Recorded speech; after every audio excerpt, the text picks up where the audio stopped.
Good, hello, welcome back to DaVinci. I've been learning a lot, and this is what I've found so far. The editing portion of the recap. DaVinci is like a free editing, compositing software. Think of it like Premiere and After Effects mashed together with a node editor, which is great. So the editing stuff, that was fairly straightforward. I didn't really have...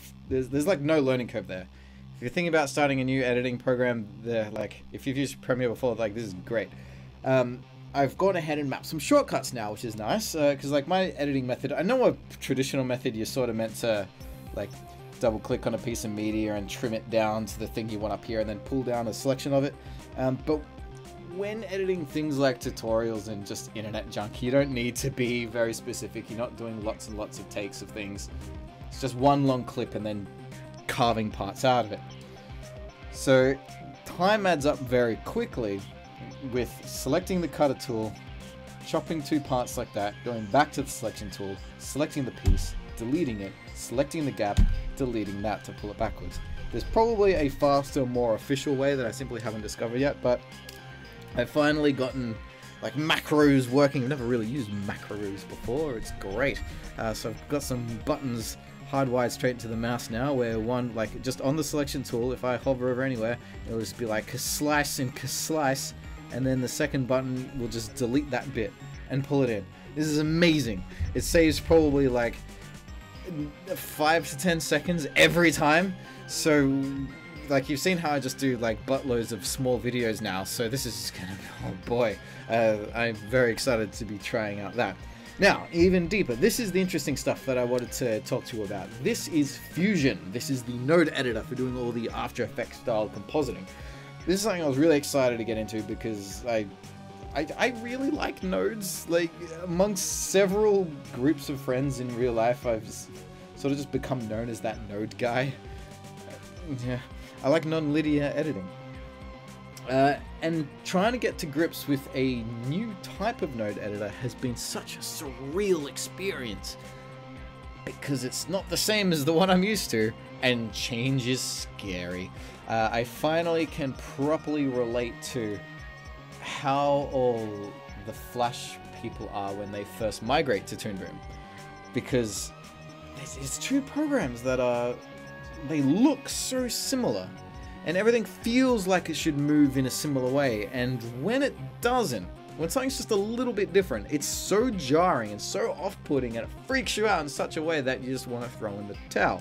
It's been many years since I had to deal with that transition last, and here I am feeling it. So, to show you what I mean, this is how it do. Typically, I've looked down here, the media in and media out. This is how it starts with these two down here. And there's these two little dots on the bottom. The one on the right will show this viewfinder, and you press the one on the left and it shows the other viewfinder. So this is really handy for sort of showing a before and after as effects come together. Now, then I started adding effects and stuff to it. There is a gigantic pool of effects up here. Tons and tons of different nodes to try out, and I've spent whole evenings just exploring them and seeing what it has to offer. The template ones are very interesting because they're entire sets of things, especially these how-to ones. They have some very nice examples on how it all goes together. But most predominantly is just these ones along here. These are, I guess, maybe you can modify it. It's like a favorites panel or just a most used panel. At first I wanted to just draw something, so I had this paint one. So I'll delete this, we'll start again. I'll pull out a paint one, and how it works is it still plugs in linearly. This is still a linear editor, right? So I'll pin that to the left viewfinder, and now there's the brush painting tools up here. I'll just sort of make a bit of a big brush and just sort of splat something in like that. And this is where things get really strange, for me at least. This is where it feels weird, is that it is media in, paint, and then media out. The way I would expect it to be would be something more like this. The media and the paint merge together, and the way that they're stacked will determine their layer output. But that's not how it is. And it took me ages to figure out why. First was coming to grips with what these different arrows mean. Turns out to be relatively straightforward. A merge can only take two inputs, whereas I'm used to, of course, to Toon Boom. I'm going to mention Toon Boom a lot. Sorry. I'm assuming if you're a viewer of Onionskin, you probably at least have some interest in Toon Boom as well. Otherwise, I apologize profusely for how many videos are specifically about it. But that one has a composite node where you can plug in as many things as you want, and it just has this general rule of the furthermost to the left it is, the higher it will be in the hierarchy. But here the merge only has two. Yellow is background, green is foreground. Put it on green, it should appear on top. The blue one is for masking. It's where mats and things will go in. And the reason why this painted bit shows up here and it didn't when it was going into the merge thing is these paint strokes, they're not a layer. They're not media. That's the important thing. It's not media.